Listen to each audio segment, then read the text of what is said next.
চরমপন্থার সংজ্ঞা বাড়ানোর দরকার নেই, তবে সন্ত্রাস দমনে আরও আইনি প্রয়োগ বাড়ানো যেতে পারে বললেন হোম অফিস মিনিস্টার ডেন জার্ভিস। গত সামারে সংঘটিত রায়োটের ভিত্তিতে পলিসি এক্সচেঞ্জের তৈরি এক প্রতিবেদনের উত্তরে তিনি কথা বলেন। প্রতিবেদনে বলা হয়েছে, রায়োটে অনেক তরুণ স্বপ্রণোদিত হয়ে অংশগ্রহণ করে, যা ব্রিটেনের জন্য নতুন হুমকি বলে বিবেচনা করা হচ্ছে। তবে সরকারের দৃষ্টি এখন ইসলামী চরমপন্থী ও বর্ণবাদীদের দিকে। বিস্তারিত ডেস্ক রিপোর্টে।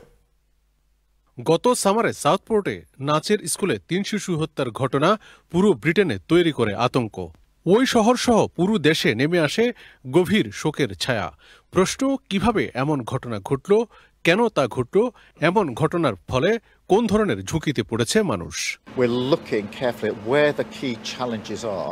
Obviously that's now informed with what I said last week in the aftermath of the Southport murders, where we've got the additional challenge, I think, of a sort of cohort of loners who are extreme, and they need to be factored in.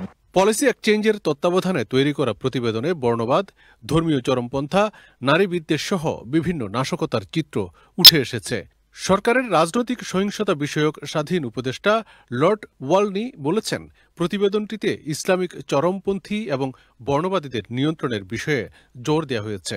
The police and our security agencies are only ever going to have a finite level of resource, so how they focus that resource and who they focus on matters enormously. House of কমন্সেও বিষয়টি উঠে এসেছে। 94% of terrorism-caused deaths since 1999 were caused by Islamist terrorism. Does he agree that combating Islamist terrorism is more important than policing the manosphere? Security minister এই বক্তব্যের সাথে একমত পোষণ করলেন। Some 162 people were referred to Prevent last year for concerns relating to school massacres. And our Five Eyes counter-terror partners have also warned about growing radicalization of teenagers and young people. গত summer রায়োটে অনেক তরুণ উৎসাহী হয়ে যোগ দিয়েছিল বলে জানিয়েছেন চিলড্রেন কমিশনার অব ইংল্যান্ড।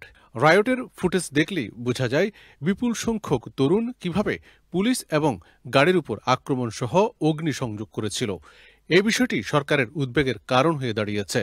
বলা হচ্ছে, সামার রায়োট থেকে অনুমান করা যায় তরুণ সমাজকে প্রভাবিত করছে একটি শ্রেণী। Milton Rahman, channel S news desk.